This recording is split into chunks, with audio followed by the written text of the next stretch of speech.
Hi, welcome to tech కవి. నేను మీ కీర్తి సాగర్. ఫలానా ఫీచర్ మన మొబైల్లో ఉంటే బాగుంటుంది అనిపించే ఆ ఒక్క అడిషనల్ ఫీచర్ కోసం మనం కొంత ఎక్స్ట్రా అమౌంట్ అయితే ఖర్చు పెట్టాలనుకుంటాం. మొబైల్ కంపెనీస్కి కావాల్సింది కూడా ఇదే. కంపెనీస్ వాళ్ళ మార్కెటింగ్ స్ట్రాటజీస్లో చాలా వరకు మనతో ఈ ఎక్స్ట్రా అమౌంట్ ఖర్చు పెట్టించడానికి డిజైన్ చేసుకుంటుంటారు. ఇలాంటి ఎక్స్ట్రా ఫీచర్స్ మాయలో పడి మీరు అనుకున్న బడ్జెట్ని కొంతవరకు అయితే పెంచుకోవచ్చు, కానీ మరి ఎక్కువ అయితే పెంచేయండి. ఫిల్మ్ మేకర్స్ ఒక సినిమా తీసేటప్పుడు 99% టైమ్స్ ఒక జానర్కి స్టిక్ అవ్వకుండా ఆ మూవీకి డైరెక్ట్గా సంబంధం లేని ఎన్నో ఎలిమెంట్స్ని చాకచక్యంగా స్పెసిఫిక్ టైమింగ్ తో స్పెసిఫిక్ ప్లేసెస్ లో ఇంక్లూడ్ చేస్తుంటారు. ఇదేం తప్పు కాదు, ఇదంతా మన ఎంటర్టైన్మెంట్ కోసమే కదా. కానీ ఒక మొబైల్ కొనడం అంటే ఒక 500 ఖర్చు పెట్టి ఒక సినిమా చూసినట్టు కాదు కదా. మొబైల్ కంపెనీస్ కూడా వాళ్ళ ప్రొడక్ట్స్ ని ప్రమోట్ చేసుకోవడానికి ఇలాంటి స్ట్రాటజీస్, గిమ్మిక్స్, ట్రిక్స్ ఎన్నో ప్లే చేస్తుంటారు. మనం ఈ ట్రిక్స్ కి పడిపోకుండా జాగ్రత్తగా ఉండాలి. కాబట్టి ఇలాంటి ట్రిక్స్ అన్ని మీకు చెప్పే మన ఛానల్ కి సబ్స్క్రైబ్ చేసుకోవాలి.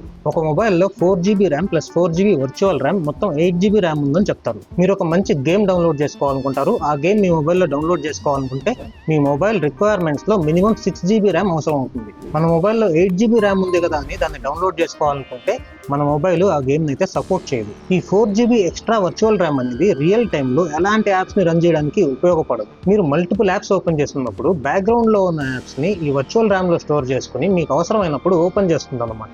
అది కూడా మెయిన్ ర్యామ్ ఫుల్ కెపాసిటీతో రన్ అవుతున్నప్పుడు మాత్రమే. అంటే చాలా రేర్ కేసెస్ లో మీరు ఒక 10,000 రూపాయల కంటే ₹1 ఎక్కువ ఖర్చు పెడుతున్నా సరే మినిమం 6GB ర్యామ్ ఉండేట్లు చూసుకోండి. 10,000 రూపాయల కంటే తక్కువ అయితే 4GB ర్యామ్ కూడా ఓకే.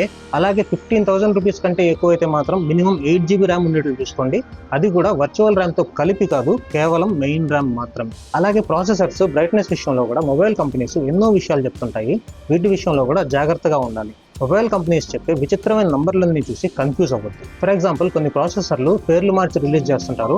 ఎగ్జాంపుల్, స్నాప్డ్రాగన్ 695 అన్నా, స్నాప్డ్రాగన్ 6+ Gen 1 అన్నా ఒకటే. పర్ఫార్మెన్స్ కూడా సేమ్ టు సేమ్ ఉంటుంది, జస్ట్ పేరు మార్చి రిలీజ్ చేశారంటే. అలాగే ఒక మొబైల్ ఎప్పుడైనా సరే చాలా రేర్ కేసెస్ లో మాత్రమే పీక్ బ్రైట్నెస్ రీచ్ అవుతుంటుంది. 4000 నిట్స్ వరకు పీక్ బ్రైట్నెస్ ఉన్నా కూడా మనం జనరల్ గా పట్టించుకోవాల్సింది 2000 నిట్స్ లోపు ఉండే టిపికల్ బ్రైట్నెస్ ని మాత్రమే. రీసెంట్ గా ఒక 2 కంపెనీస్ 15,000 బడ్జెట్ లో బాక్స్ లో చార్జర్స్ లేకుండా అమ్మాలని ట్రై చేసి తిరిగి మళ్ళీ ఇప్పుడు అవే కంపెనీస్ అదే బడ్జెట్ లో బాక్స్ లో చార్జర్స్ ని ప్రొవైడ్ చేయడం స్టార్ట్ చేశాయి. దీనికి కారణం ఈ ప్రైస్ రేంజ్ లో మొబైల్స్ కొన్న కస్టమర్స్ సపరేట్ గా చార్జర్స్ కొనడానికి ఇష్టపడరని కంపెనీస్ కి చాలా లేట్ గా అర్థమైంది. ఫ్లాగ్షిప్ మొబైల్స్ కి అయితే ఓకే, కానీ బడ్జెట్ మొబైల్స్ కి బాక్స్ లో చార్జర్స్ ప్రొవైడ్ చేయకపోవడం అనేది కంపెనీస్ వైపు నుంచి చాలా పెద్ద మిస్టేక్ అవుతుంది. అలాగే మనం కూడా బాక్స్ లో ఏం ప్రొవైడ్ చేస్తున్నారని చూసుకుని తీసుకోవడం మంచిది. 5G మొబైల్ తీసుకోవాలా, 4G మొబైల్ తీసుకోవాలా అనే ఆలోచనే వద్దు. 5G అనేది ఇప్పుడు ఒక ఆప్షన్ కాదు, ఆ స్టేజ్ ఎప్పుడో దాటేసాము. ఇప్పుడు 5G అనేది ఒక అవసరం. BSNL కూడా 5G సర్వీసెస్ ప్రొవైడ్ చేస్తుందంటేనే అర్థం చేసుకోవచ్చు. అలాగే సాధారణంగా బ్యాటరీ విషయంలో ఫ్లాగ్షిప్ మొబైల్స్ దగ్గర నుంచి బడ్జెట్ మొబైల్స్ వరకు అన్ని మొబైల్స్ లోనూ గత కొన్ని సంవత్సరాలుగా 5000 mAh బ్యాటరీ దగ్గర కొంచెం అటు ఇటుగా ఆగిపోయినాయి. ట్రెడిషనల్ గా అన్ని కంపెనీస్ వాడే లిథియం అయాన్ బ్యాటరీ స్థానంలో ఇప్పుడు కొత్తగా సిలికాన్ కార్బన్ బ్యాటరీస్ రావడం వల్ల ఇప్పుడు మొబైల్ కంపెనీస్ కూడా 6500 mAh నుంచి 7000 mAh వరకు కూడా బ్యాటరీ కెపాసిటీని ప్రొవైడ్ చేస్తున్నాయి. ఈ సిలికాన్ కార్బన్ బ్యాటరీస్ ని తయారు చేయడానికి కంపెనీస్ కూడా పెద్దగా ఎక్స్ట్రాగా ఖర్చు అవ్వదు.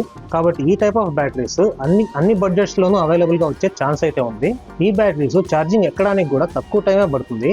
కాబట్టి మొబైల్ కొనే ముందు ఈ బ్యాటరీస్ గురించి కూడా ఒకసారి చెక్ చేసుకుని అయితే డెసిషన్ తీసుకోండి. నెక్స్ట్, కెమెరాస్ విషయానికి వస్తే ఏ మొబైల్లో అయినా సరే మంచి కెమెరాస్ తో పాటు మనం తీసే పిక్చర్స్ క్లియర్ గా క్వాలిటీతో రావాలంటే దానికి మంచి సాఫ్ట్వేర్ ఆప్టిమైజేషన్ కూడా అవసరం అవుతుంది.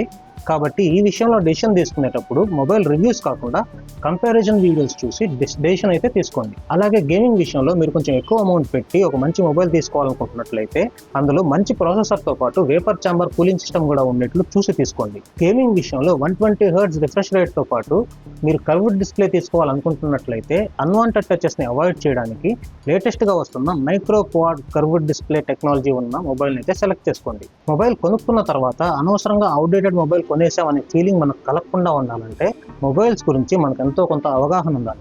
అలాంటి అవగాహన కల్పించే ఛానల్స్ కి మనం సబ్స్క్రైబ్ చేసుకుని ఉండాలి. కాబట్టి మన టెక్ కవి ఛానల్కి అయితే సబ్స్క్రైబ్ చేసుకోండి. ఈ వీడియోలో నేను మీకు ప్రొవైడ్ చేసిన ఇన్ఫర్మేషన్ మీకు నచ్చినట్లయితే ఈ వీడియోని లైక్ చేయడం మర్చిపోవద్దు. అలాగే మన టెక్ కవి ఛానల్కి సబ్స్క్రైబ్ చేసుకోండి. ఇలాంటి ఇన్ఫర్మేటివ్ వీడియోస్ రెగ్యులర్ గా అప్లోడ్ చేస్తుంటాను. నెక్స్ట్ మరొక ఇంట్రెస్టింగ్ వీడియోలో మళ్ళీ కలుసుకుందాం. అంతవరకు సెలవు, బాయ్.